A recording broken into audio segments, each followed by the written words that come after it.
علي ربنا فتح عليه وقرر ان هو يعمل اعلانات علشان يوصل لجمهور اكبر. اشهر انواع اعلانات على الانترنت هي جوجل ادسنس او اعلانات جوجل.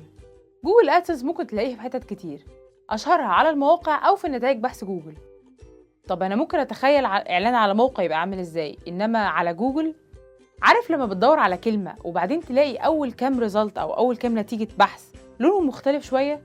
دي اعلانات ناس دافعين فلوسها في مقابل ان انت لما تدور على كلمات معينه الاعلانات دي تظهر. في مواقع تانية كتير طبعا ممكن تلاقي عليها اعلانات، زي مواقع تحميل الملفات وزي المنتديات وزي حاجات تانية كتير. وفي اعلانات كمان خاصه بمواقع التواصل الاجتماعي زي تويتر ولينكد ان وفيسبوك اللي هنتكلم عليه النهارده، ونعرف ازاي علي يقدر يستخدمه علشان يوصل للجمهور المستهدف بتاعه زي ما اتكلمنا في اول حلقه.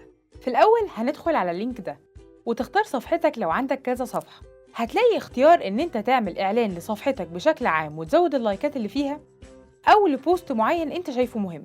تعال نختار الاولاني. هنكتب في خانه الهيدلاين عنوان الاعلان بتاعنا، زي مثلا صحه ولادك بنص الثمن. وفي التكست هنكتب نص الاعلان، زي مثلا ابو علوه بيبيع اللبن بنص الثمن من الساعه 7 ل 8 علشان يبقى صباحك قشطه. بعد كده هتلاقي حاجه اسمها اللاندنج فيو، يعني الناس اللي هتدوس على الاعلان بتاعك ده هيروحوا لانهي مكان في صفحتك. خلينا نختار التايم لاين باعتباره اهم حاجه في الصفحه.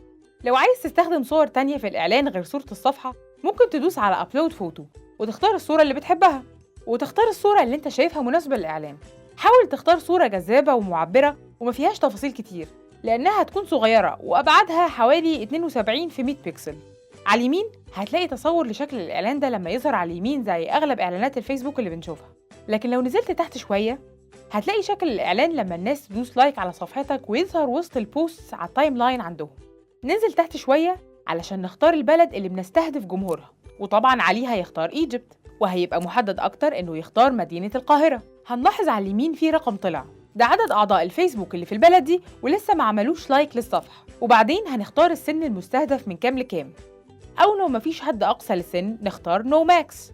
وهنلاحظ ان العدد بيقل لاننا كده بقينا محددين اكتر. وبعدين هنختار نوع الجمهور او اول لو مستهدفين الرجاله والستات زي حالتنا. وممكن كمان لو ضغطنا هنا نلاقي اختيارات تخلينا نستهدف شريحه اصغر من الناس حسب اهتماماتهم او مستوى تعليمهم او مكان شغلهم. نيجي بقى لطريقه المحاسبه. هنختار عمله الدولار لان لسه الجنيه المصري مش متاح زي ما مصر متاحه في الدول في الاختيار اللي بعديه. هنسمي الحمله بتاعتنا اسم، زي مثلا الحمله الاولى، وهنكتب في البادجت الفلوس اللي عايزين ندفعها سواء بير داي او في اليوم او في الحمله ككل او لايف تايم. في كامبين سكادجول ممكن تختار ان حملتك تشتغل طول ما في فلوس او من يوم كذا ليوم كذا. في اوبتمايزيشن برايسنج هتختار اختيار مهم جدا. الاختيار الديفولت هو انك تتحاسب على كل مره الاعلان بيبان عند حد. وفي اختيار تاني ممكن نشوفه لو ضغطنا على switch to advanced pricing. الشكل ده انك تتحاسب كل ما حد يدوس على الاعلان او optimize for click، وده بيبقى احسن علشان تتاكد ان الشخص ده مهتم فعلا بالاعلان.